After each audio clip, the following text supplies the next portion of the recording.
ভাই কি বাজার করছেন আপনি আজকে? লাল শাক, তারপরে আছে হলো ভেন্ডি, বাহ, সুন্দর তো। জাম্বুরা। বাহ,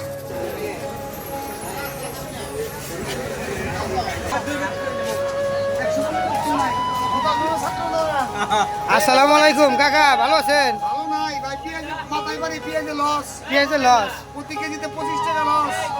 আচ্ছা, বর্তমানে কত করে কেজি বিক্রি করতেছেন? 70 টাকা বেচতেছি, 82 টাকা কেজি কিনা। 82 টাকা কেজি পেঁয়াজ কিনা বিক্রি হচ্ছে মাত্র 70 টাকা কেজি।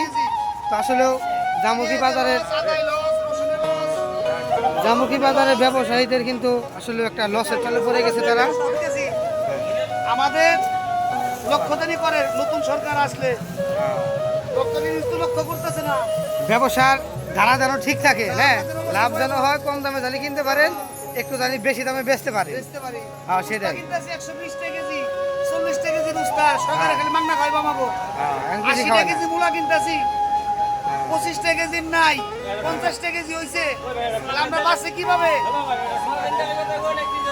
সোয়াবিন তেলে বাড়ছে 10 টাকা কেজিতে। কয় কেজি নিবেন বলেন?